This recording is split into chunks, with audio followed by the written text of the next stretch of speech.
Continuamos con más Sama Noticias y como cada día lunes nos vamos a meter en nuestra columna de género. Ya nos acompaña la doctora en Ciencias Sociales, Tatiana Pizarro. Hoy con un tema muy interesante, como se suele decir, que el árbol no tape el bosque y que la pelota no tape la realidad, porque vamos a hablar sobre Qatar, sobre el fútbol y la libertad. ¿Cómo estamos, Tatiana? ¿Todo bien? ¿Cómo estás, Sergio? Un gusto estar acá y es como decís, que el árbol no tape al bosque y etcétera. Hay una pasión mundialista, más allá de los álbumes y de las figuritas, es necesario que empecemos a hablar de estos temas también.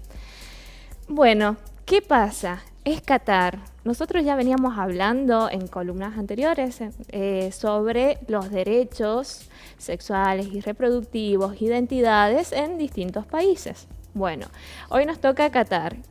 ¿Por qué? Porque es la sede del Mundial y demás. Durante tanto noviembre y diciembre se va a celebrar, se ha elegido a este país como sede del Mundial. Pero ¿qué pasa? ¿Cuál es la característica? Qatar tiene, valga la redundancia, la característica de ser un país extremadamente conservador, ¿sí?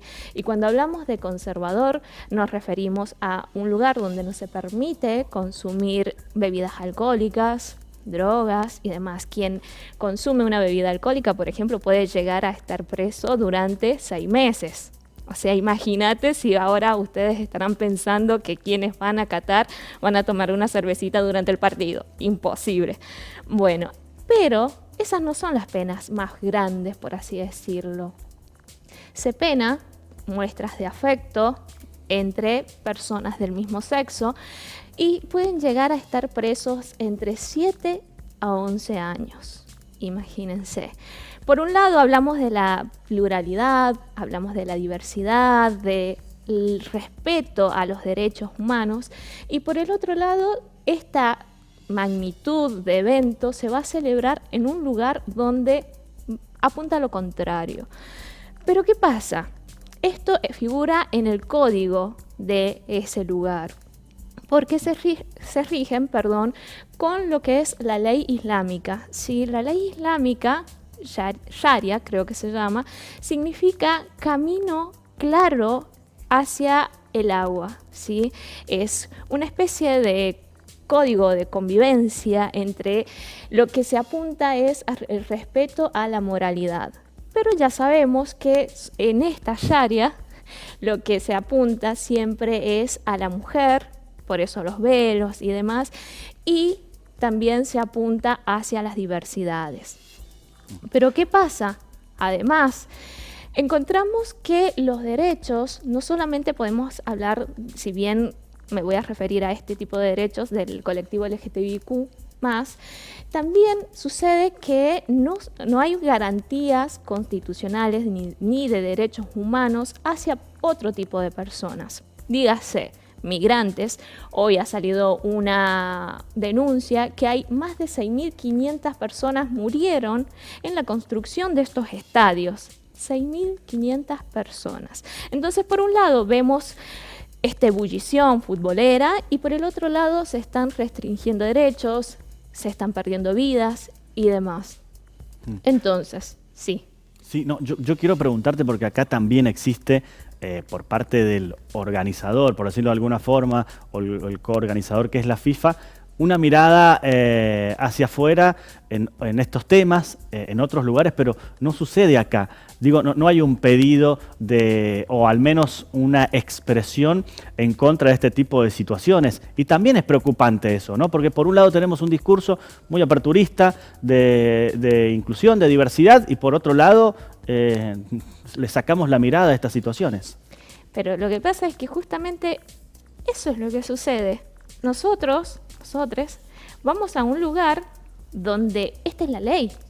Concuerdo totalmente con lo que decís, pero esta es la ley. Entonces, ¿qué es lo que se pretende?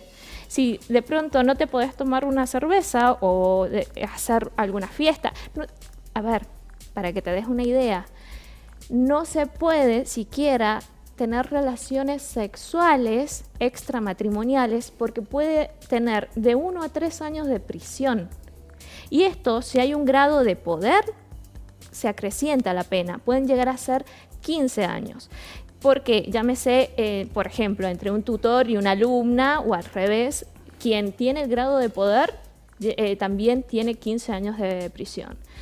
Entonces, sí, son lugares, y es como vos decís, es un evento que apunta a la pluralidad de naciones, de la ebullición, esto que hablábamos de la ebullición futbolera, pero no se están respetando los derechos más básicos. Y ojo, la Sharia es de acuerdo al lugar donde se interpreta, ¿sí?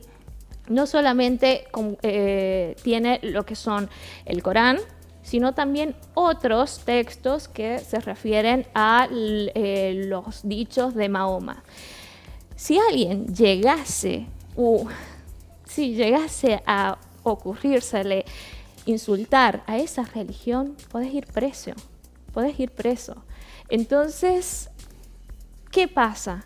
¿Cómo nosotros podemos plantear esto que vos decías? ¿Cómo se puede plantear una especie de choque a esta realidad? El año próximo, en el 2023, va a estar la Copa Mundial Futbolera feminista de mujeres. Entonces es la única que nos queda. Va a ser en Nueva Zelanda y en Australia y se va a celebrar el año próximo y bueno, y ahí se festejará. ¿Qué decirte?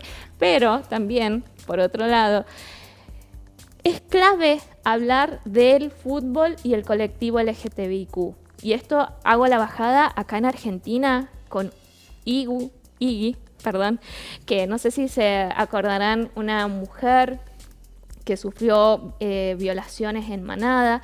Bueno, ella, lesbiana, se abrazó a una pelota firmada por las Pioneras. La Pionera es el primer equipo nacional de mujeres. Estas viajaron al Mundial del 71 en México. Y escucha bien, viajaron con camisetas tejidas a mano, viajaron sin director técnico, viajaron sin apoyo del Estado.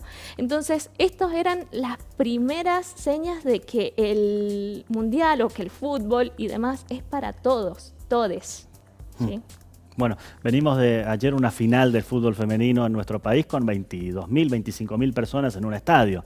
También es un punto importante, ¿no? Y creo que puede ser la apertura a esa libertad de la cual hablas. Tal cual, ahora tenemos DT mujeres, incluso árbitras que arbitran partidos de varones. Y es maravilloso, es que la pluralidad está en eso, ¿sí? Las voces, las miradas. Hoy somos todes, no es por un lado y por el otro.